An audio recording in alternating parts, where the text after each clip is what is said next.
Hello. അപ്പോൾ നമുക്കൊരു study day in my life ആയാലോ. Study day in my life എന്ന് പറയുന്നത് നമ്മൾ തുടങ്ങുന്നത് തന്നെ കുക്കിംഗ് വ്ളോഗിൽ നിന്നാണ് കേട്ടോ. അപ്പോൾ നമ്മൾ നേരം വൈകി എഴുന്നേറ്റത് കാരണം ബ്രെഡാണ് പൊരിച്ചത്. പിന്നെ നമ്മൾ ബ്രഞ്ചായിട്ട് കഴിക്കാമെന്ന് വിചാരിച്ചിട്ട് കഞ്ഞി മുണക്കപ്പയറും ചെറുപയറും കൂടിയിട്ട് അങ്ങോട്ട് വിസിലടിച്ചങ്ങോട്ട് എടുത്തു. പിന്നെ നമ്മൾ കഞ്ഞി കുടിക്കുന്നുണ്ട്, അതിൻ്റെ ഇടയിൽ പഠിക്കാൻ നോക്കുന്നുണ്ട്, പഠിക്കാൻ നോക്കുന്നുണ്ട്. പിന്നെ വീണ്ടും കഞ്ഞി കുടിക്കുന്നു, പിന്നെ വീണ്ടും കഞ്ഞി കുടി തന്നെ. പഠിപ്പൊന്നും നടന്നില്ല കേട്ടോ. പഠിക്കാനുള്ളത് എഴുതി വെച്ചു. പിന്നെ നമ്മൾ വീണ്ടും പോയി ഒന്ന് കിടന്നുറങ്ങി, വീണ്ടും എഴുന്നേറ്റു. സ്റ്റഡി ലീവ് എന്നൊക്കെ പറഞ്ഞ് ഇങ്ങനെയൊക്കെ കിട്ടുമ്പോൾ ഇങ്ങനെയൊക്കെ തന്നെ ആയിരിക്കും കേട്ടോ മിക്കതും. പിന്നെ നമ്മൾ വീണ്ടും പഠിക്കായിരുന്നു, റെഡി ആയിട്ട് പഠിക്കായിരുന്നു. അപ്പോഴാണ് ഞാൻ ആ സത്യം മനസ്സിലാക്കിയത്. ഒരു ലോഡ് പഠിക്കാനുള്ള PDF കാര്യങ്ങളും എൻ്റെ കയ്യിലുണ്ട്, പക്ഷെ ഞാൻ പഠിക്കാൻ ലേറ്റായി എന്നുള്ളത്.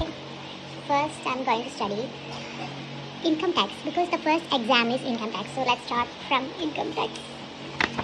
നമുക്ക് ഭാഗ്യമുള്ളത് കൊണ്ട് ഒന്നിടവിട്ടിട്ടാണ് എക്സാംസ്. ഒരു ദിവസം പഠിക്കാനുണ്ട്, അതാണ് നമ്മുടെ അഭിമാനം. So let start from income tax. Income tax ആണെങ്കിൽ ഒരു മണാത്തൊലി അറിയില്ല, സാരമില്ല, it's not a matter, we can study that. എൻ്റെ സീനിയർ അഗ്രിം ഉള്ളത് കൊണ്ടാണ് എനിക്ക് ഇത്രയും സ്റ്റഡി മെറ്റീരിയൽസ് കിട്ടിയിട്ടുള്ളത്. ബട്ട് ഇത്രയും സ്റ്റഡി മെറ്റീരിയൽസ് ഉണ്ടായിട്ടും ഞാൻ ഇപ്പോഴാണ് പഠിക്കാൻ പോകുന്നത് എന്ന് ആലോചിക്കുമ്പോൾ എനിക്ക് തന്നെ റിഗ്രഷൻ ഉണ്ട്. But I am still okay with this, I will handle എന്നാണ് എൻ്റെ ഒരു വിശ്വാസം. പേടിയില്ലാത്തത് കൊണ്ട് നമുക്ക് പഠിക്കാം.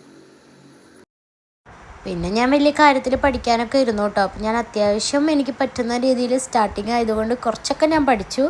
പിന്നെ വീണ്ടും എനിക്ക് വിശക്കാൻ തുടങ്ങി. ഇത് തന്നെയാണ് എൻ്റെ പണി. നമ്മൾ പഠിക്കാതിരുന്ന് കഴിഞ്ഞാൽ മിക്കതും എനിക്ക് വിശക്കാൻ തുടങ്ങും. അപ്പോൾ ഞാൻ വീണ്ടും പോയി നോക്കിയപ്പോൾ എൻ്റെ ഫ്രണ്ട് എനിക്ക് കൊടുന്ന് തന്നിട്ടുള്ള ഓറഞ്ച് ഉണ്ടായിരുന്നു. അതൊക്കെ നമ്മളെടുത്ത് മുറിച്ചിട്ടോ. മുസമ്പിയാണ്, ഓറഞ്ച് അല്ല കേട്ടോ. ഇത് മുറിച്ചിട്ട് ഇതിൻ്റെ ഉള്ളിൽ ഉപ്പും മുളകും ഇട്ട് കഴിക്കാൻ ഭയങ്കര ടേസ്റ്റാണ്.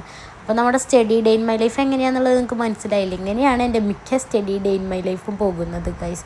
അപ്പോൾ ഫുഡ് കഴിക്കുന്നതിൽ തുടങ്ങി, ഫുഡ് കഴിക്കുന്നതിൽ നമ്മുടെ റീൽ അവസാനിപ്പിക്കുന്നു. അത്രയുള്ള ഗൈസ്. അപ്പോൾ സൈനിങ് ഓഫ്.